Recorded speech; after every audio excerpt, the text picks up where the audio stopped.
say it's my honor this is my first IREPAS meeting. You have a very dynamic group. I think your interaction is great.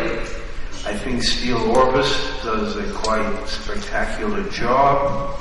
So to be here having a discussion with you is a great pleasure for me.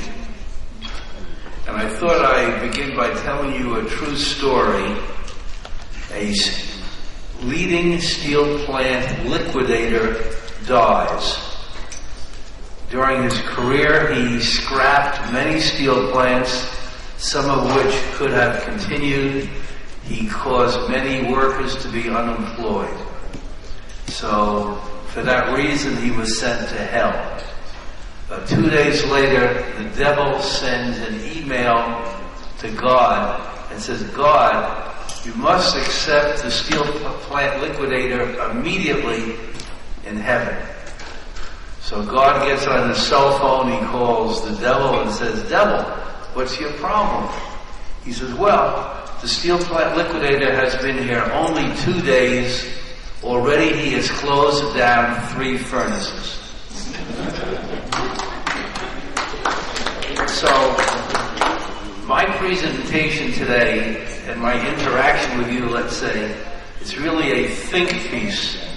And the idea is not only to give you some forecasts, but to give you maybe lots of new concepts. For example, I think a better title for the presentation today might be Testing Steel Company Mettle, M-E-T-T-L-E.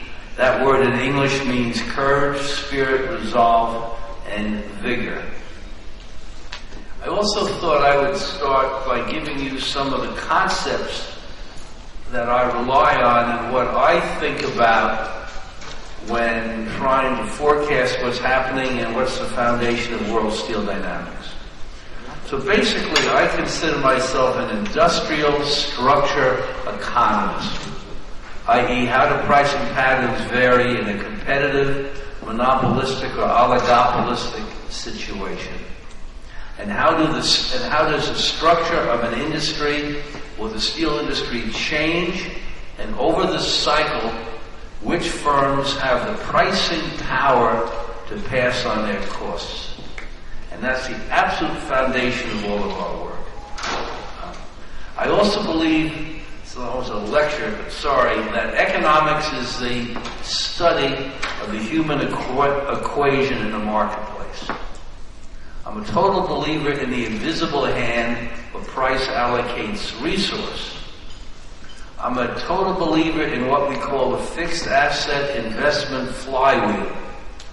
In the case of China, perhaps only 10% of the fixed asset investment reported in a quarter is based on new projects initiated in the quarter. So that's why we see year to date that Chinese rebar consumption is up 13%, and yet plate is down 9%, and sheet products are about flat in terms of production year to year. I'm a great believer in what we call at World Steel Dynamics death spirals, or periods when the price drops to the marginal cost of the average producer. And when that happens, the buyers recognize the bargain, and the steel mills cut back. And I'm also a believer when you have a shortage, that a shortage is a short age. It rarely lasts a year. It's typically much shorter. I'm a total believer that the information revolution is an extension of the industrial revolution. It's an amplifier. And that the information revolution is in its adolescence. I'm a complete non-believer in regression equations.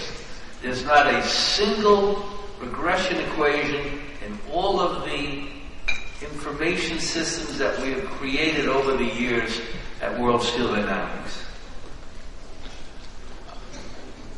I'm a believer in what's called ages of discontinuity. In the steel industry, you'll have periods when the pattern of events no longer is continuous with the past. And these are very important events because the steel industry is going from the old continuum to a new continuum. So, for example, in 1974, there was a massive rise in inflation in the world, massive rise in steel prices. After 73, or after 74 and 5, all the other steel shortages were fairly anemic. So one felt intuitively that time was coming to have another strong steel shortage. So in 2003, the hot rolled band price started to drop and the raw materials didn't drop. So we started to think about, what does this mean? Isn't the steel industry due to have another massive shortage on a price basis, a big price spike? And we said, what could cause this? It couldn't be inflation because it was down. We started to think, maybe people will think there won't be enough raw materials, and this will be the reason for the price spike. So we hit it pretty early, based on, in the theory, in concept, a lot of theory. I'm a believer in early warning systems. That's about once a month we write a report. And the purpose of this early warning system is to warn people about what can go wrong. And the last thought, the IMF over the years has had great insight into the evolution of the steel industry, of the global economy. And they responded well to the crisis we had in 2008. But their last report, in my opinion, and we saw their forecast quoted, they missed it entirely. We believe the global economy is driven by capital spending. It's called capital fundamentalism in an economic sense. And it's capital spending for infrastructure, for factories, that drives up the standard of living, provides more jobs, and I believe that appropriations for capital spending about a year ago outside of China by governments and by enterprises started to drop. And in China, we're having a fair drop on the new initiations of projects. And that latest IMF report, was like 120 pages, they mentioned fixed asset investment or gross fixed capital formation 4 times in the whole report. They were completely oblivious to the fact that capital spending is under pressure globally. And unfortunately, that's a pretty nasty thing for steel, because 85% of steel demand ties to fixed asset investment. So,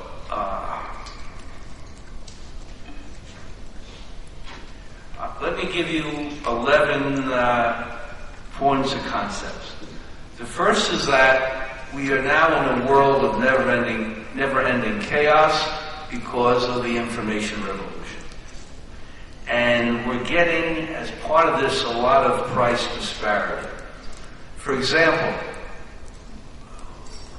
a month or so ago, the price of hot rolled band in China, ex-works without the VAT, dropped to $445 a metric ton. The price in the U.S. was $720, a disparity of $275 a ton. Today, the price in China is up 22, the price in the U.S. down about 60. So the disparity is only $185 a ton. Imagine if we had liquid futures curves, this could be beneficial to you and your customers if you could place some investments or bets on that. 2, the steel industry is in its age of management. Management nowadays must respond quickly, proactively, correctly. And as World Steel Dynamics has been preaching, the past few years, I believe the best organization for a company, an enterprise, is similar to what we observed in World War II with the submarine commanders and the wolf packs for the British, the Germans, the Americans, and the Japanese. And with the same equipment, some of these groups greatly outperformed the others. So business is war. So World Steel Dynamics, at least, we have a leading commander and lots of other submarine commanders in the Wolfpack. Third, regarding ages of discontinuity, there was one in 1946 for the steel industry after World War II. When it ended, which led to a surge in capital spending. Global steel demand grew about 5.9% a year to about 1974. And then Nixon valued the dollar, went up the gold standard, oil prices were raised, we had massive inflation. And basically, it took 20 years to purge the global economy of inflation. And steel demand grew less than 1% a year to about 1995. And then in 95, just thereafter, we had the accidents of the Asian financial crisis beginning in Thailand and the Russian ruble crisis. Then we had in 2003 the age of discontinuity, in which raw material prices started to spike, steel demand grew, partly because gearing was going up around the world. More borrowing was being undertaken around the world to boost capital spending, and we had a very happy time for the steel companies. Then in 2008, we had the incredible price spike in July, where the price of scrap went to temporarily, prime scrap, $970 a ton. I think a shredded went to $700. So as I mentioned earlier, so imagine how much more scrap was being collected at those prices. So that's one of the reasons we went very negative and were quite certain that that shortage would end. So in 2008, we had the U.S. financial crisis, and after that we had a plummeting of demand outside of China. We never got back to that level, and we had in China, they engaged in an unbelievably massive stimulation where the central government said to the municipalities, sell land, really lease land, and borrow like crazy from the central government. And they had a 36% rise in fixed asset investment reported, which includes non-recurring factors in 2008.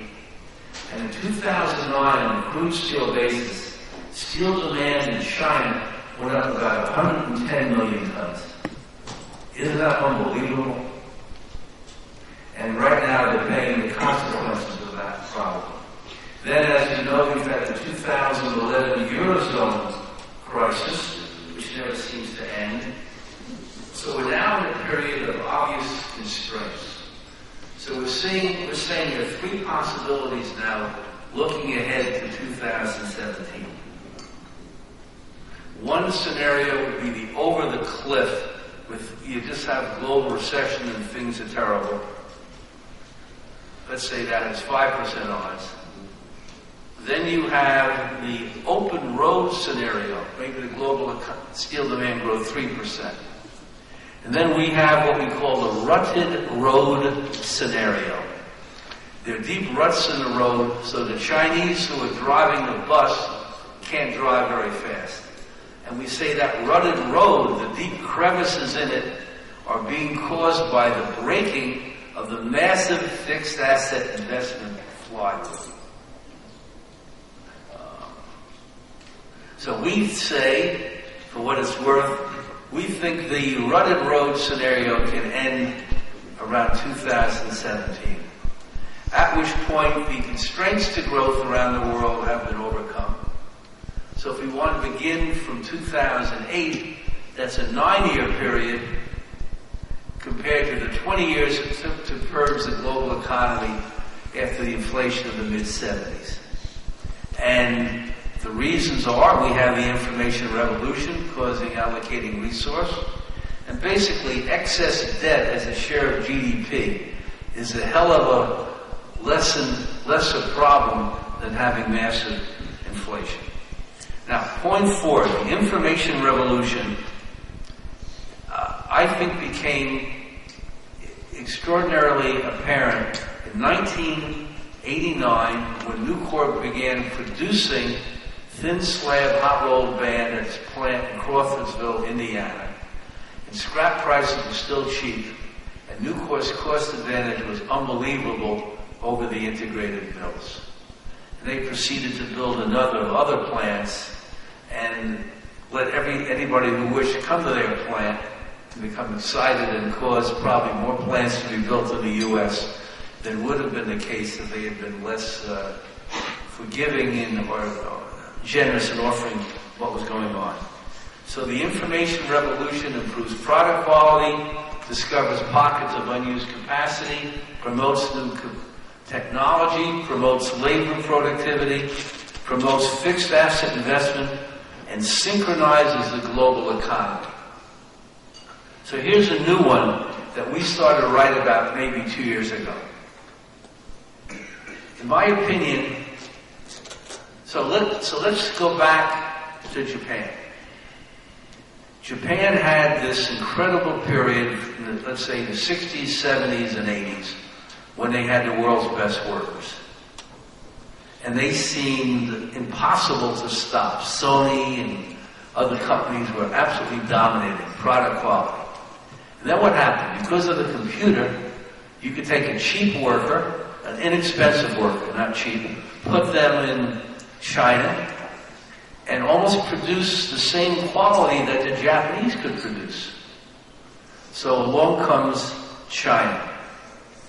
So now what's happened? Today, the improvement in technology has been so great that you can build a plant in the advanced countries with so few man hours that the labor cost is still a low share of total cost.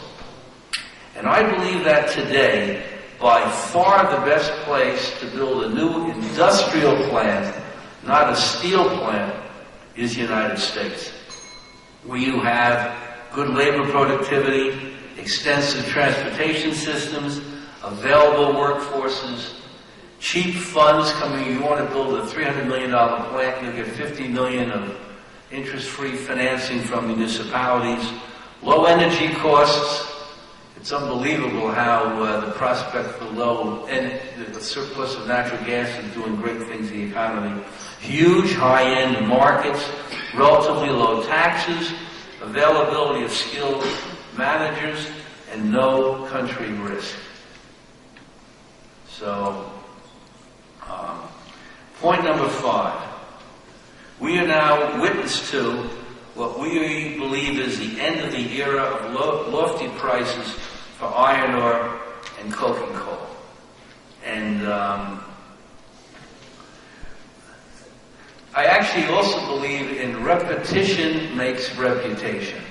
If you go to your management, you tell them 3 months ago something's going to happen, and then you shut up, and it happens next week, you've failed.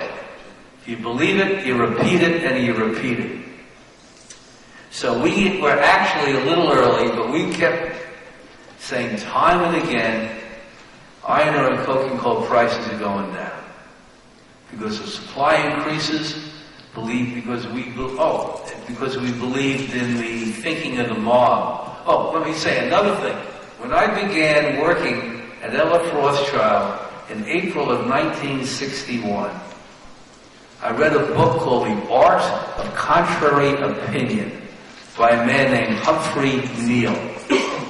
And it's very important to sense what the mob is thinking and whether it's possible that they got it wrong. So, we are now having big increases in iron ore supply. And back to the industrial structure economics. What does an oligopolist do to sustain the price when demand weakens? They cut production, right? They don't cut the price. So if you don't cut production, how about all the smaller players? What do? They undercut the price, and the big group loses market share. So, for example, China last year, according to our estimates, produced 437 million tons of concentrate. Maybe 100 million tons was made into pellet. And the figure for the deliveries to China was something like 600 million tons. In China don't have a direct profit motive. They produce to pay the people, make the capital outlays, and provide funds to the municipality. And in general, municipalities in China get about 25% of the value-added tax. So there's one tremendous incentive in China for municipalities to bring in factories and produce goods.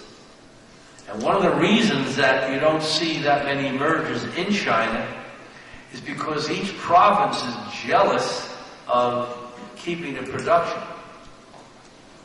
So Angan, one of the major government-owned companies, announced about 7 years ago they're going to merge with Benji, a very terrific mill, 20 kilometers away, and they each had their own iron ore. And basically the merger never happened because the local government didn't want to give its plant to the central government. Now, what about the outlook in China? It's very hard to, a lot of the data, especially the GDP data, is mysterious. We put the odds at 40% that China is going to be in very good shape in terms of global growth and steel demand in the year ahead. And it's a function the government is stimulating, is making loans more attractive. Hopefully fixed asset investment will pick up. And right now there's a major inventory liquidation of most industrial products in China. So by the way, I normally go to China once or twice a year. I have a man in the office, Liu Jinghai, who's a professor of the Chinese iron and steel industry. We have a man on the ground in China, and we take our work very, very seriously about China. And now, what about the 60% odds that we're going to be disappointed? And I don't mean disappointed about having a depression in China. I mean disappointed where demand goes up this year a few percent and next year it goes up a few percent. So let me give you a few concepts of factors that may be dragging back China. Exports in China amount to 31% of GDP. And manufactured goods appear to account for about 90% of exports. So basically, 25% or more of the goods manufactured in China are for export. And that's why we're reading about factories that are closing down or laying off workers, have the low backlogs. Second,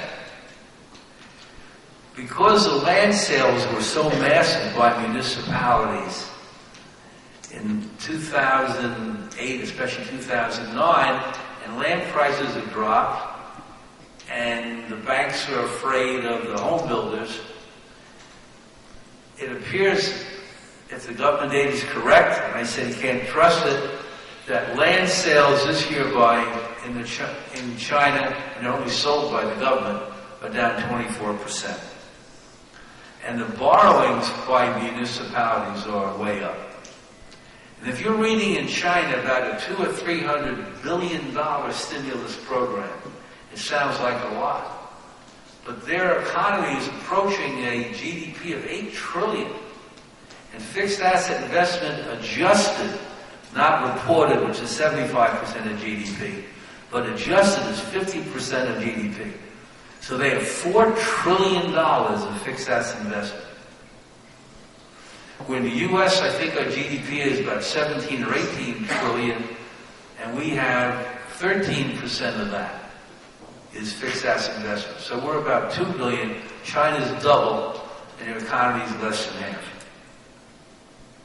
The third reason can be that real estate prices haven't come down that much. Real estate became an asset class. Well, enterprises and households pour money into real estate investments the way they have in the past. Then we have the issue of the slowing of the fixed asset investment flywheel. The new startups of infrastructure, it appears, for sure, of new housing, the data shows that there's less than before. So if you're a construction company, you'll see because the new initiations are slowing, you're going to cut back your spending on equipment. So lo and behold, Caterpillar Tractor is now exporting their machinery from China, where they thought this wouldn't be possible. We also have an interesting government issue. The government around, there's a book called The Party about China, which you have to read, which explains how the government exists, controls the economy, benefits made so many people there despite massive corruption. And we're having a new government announced around November. And already many of the governmental officials throughout the country, older ones are being replaced and new ones are coming in. And it may take a while for these new government officials to find out how to operate and make things happen, because if their bosses are retiring. Another point, back to the, human economics is the study of the human equation in the marketplace. News in China about what's going on in the world is multiplied, even in the small cities. So why should we in the future, if we're globalizing, have sentiment in China be so different from sentiment outside of China? So I feel intuitively that sentiment in China is negative. So they're going to rush out and buy apartments at an inflated price. Then we have a wild one. It's actually true for India too. The Chinese RMB, now that their trade surplus is minor, is basically not believed to be appreciating anymore. And we're beginning to get a net outflow of funds from China. The money's leaving, as it is in India, to a big extent from India. So what is the implication of an outflow of funds from China? Who knows? And then the eighth point supporting our 60% odds the economy will be disappointing.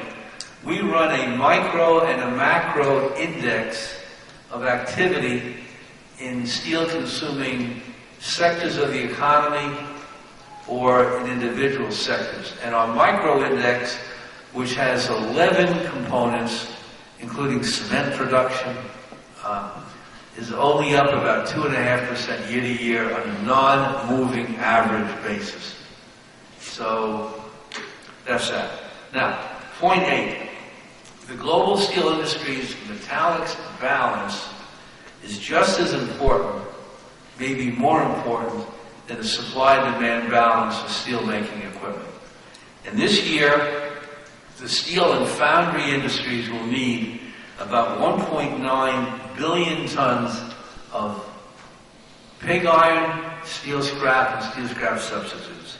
With the pig iron being about 1.1 million tons, the DRI and other scrap supplement materials. I've been admonished by the Pig Iron Association. They're not in the scrap substitute business, they're in the scrap supplement business. That's about 76 million tons. Scrap usage will be about 728, of which roughly 349 is obsolete scrap. And the reservoir, by the way, is 10 to 40 years old on average, around 380 million tons. We're going to have 192 million tons of home scrap and about 191 million tons of new or prime scrap. And that prime scrap with the EAF-based thin slab casting mills with a major increase in in the U.S. and now Turkey, that scrap is in sufficiently tighter supply that a new Corps decided in their infinite wisdom, and it was great wisdom, a few years ago to start to build in Louisiana a few million tons of DRI capacity. Now, what about the outlook, number 9, the outlook, let's say through next summer or next year? We say odds of 25% for the open road, 10% for the over the cliff, and 65% for what we call the rutted road, which means that steel production goes down in the fourth quarter this year. Remember, we've had a death spiral in China. Let's see what happens to their production, and goes up 1% next year. We said the price of iron ore will be down, delivered to China. Coking coal will be unchanged, so costs come down. I believe that coking coal prices in China have good room for decline. The average price of high-grade coking coal in China is about 1175 RMB per ton, and I think that works out, somebody needs a calculator, I think it's about, somebody for me can take 1175 and divide by 6.3. I think it's about 160 a ton without the VAT. And I think the production cost for a number of good mines in China is maybe 900 RMB or 1,000 per ton. So I could see a 200 RMB drop to $30 there. We think scrap is high price, that it'll drop. It's happening this week. We put out what I believe is a terrific report called Mike Marley's Heavy Melt, which every week analyzes the global forces, gives the price quotes for various products, and gives feedback as to how the marketplace is looking. We think costs will drop from a peak in China, and I think at the date of 626 to maybe 520, and outside of China from 630 to 550. And in fact, this is a version of a speech I gave a week ago where we have to use lower numbers now for next year. I think probably the world export price for hot rolled band, which has rallied a little, today may average about 540 per ton FOB the port of export, with the Chinese at about 515, up perhaps from 500. And it's our view that the demand probably orders will not be there, although inventories are low, and perhaps that world price will drop down to 475, which still, by the way, is not a death spiral price, because by then the average cost of the world could be 410, let's say, with $75 a ton of fixed cost. And then we are forecasting what could happen come December, early next year. You could have a shortage, a technical price spike, of which we've had a number already since 2008. When the production is down, buyers sense the price is a bargain, buyers' inventories are low, buyers start to order ahead, the mill's order backlogs go up, maybe coking coal spikes, maybe iron ore spikes, maybe scrap spikes, and whammo, there could be a rally of $100 a ton. So that's our forecast, which is respectful of the volatility of the steel market and the fact that, just think about it, every 6 months the prices change direction anyway.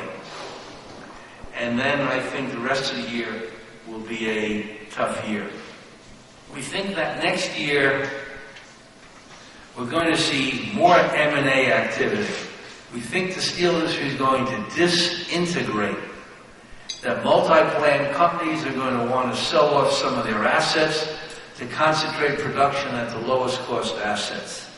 And we can see Sparrows Point, built 100 years ago in the United States, with a deep water port, with maybe the best blast furnace in the U.S., a 3 million ton steel shop, a continuous caster that can make the best wide slab in the U.S., although they lack a ladle metallurgy facility and a vacuum degassing facility, and adequate hot strip mill, a beautiful state-of-the-art cold rolling and galvanizing complex, and a serviceable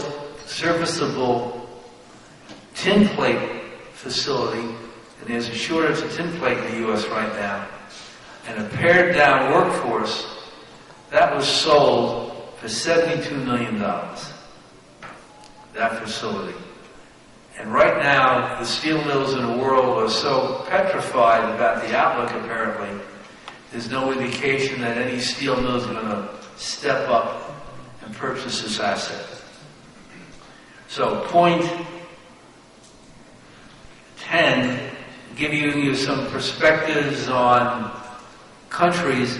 In general, I think the developing world outlook is a disaster.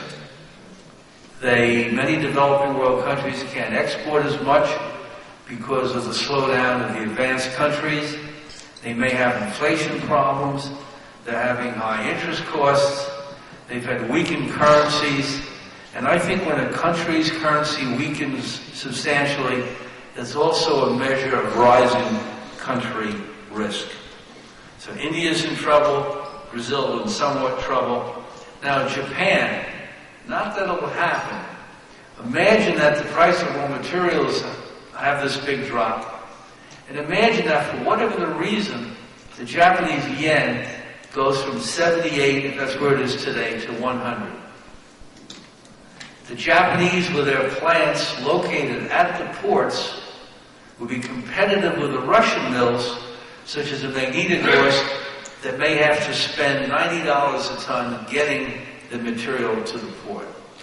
Now, regarding 11, liquid futures curves, I'm a devout religious believer that the steel mills, the middleman companies, and the users of steel would benefit greatly from the development of liquid steel futures curves and for raw materials.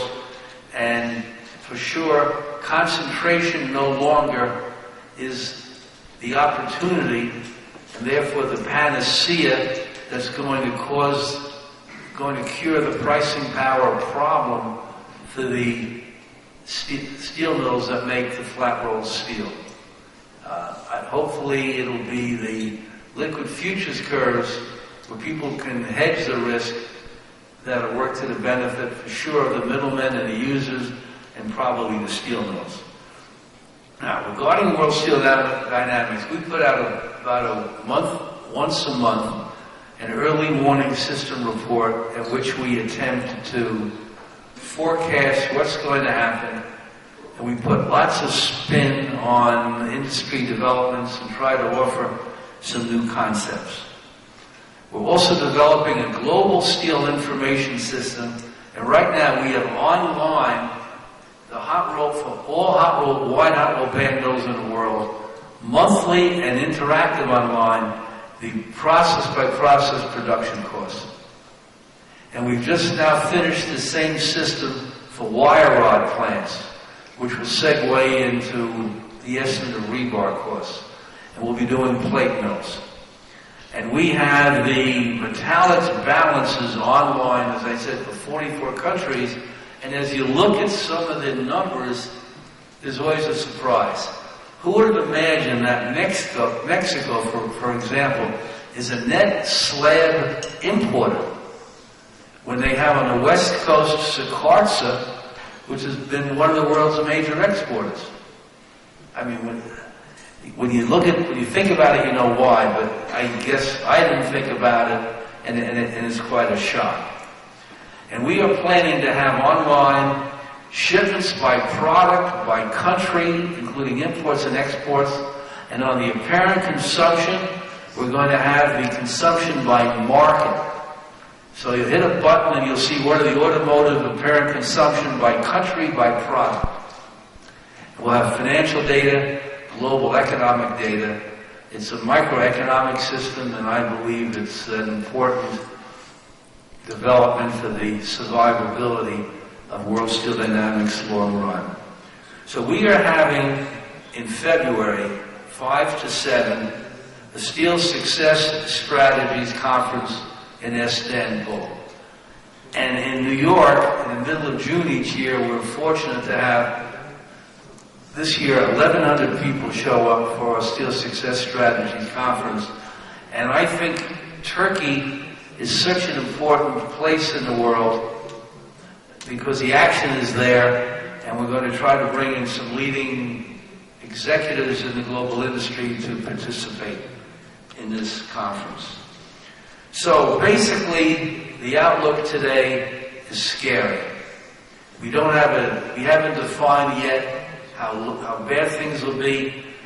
Maybe things will not as bad as we think in China due to the big inventory liquidations going underway in that country and lots of manufactured goods.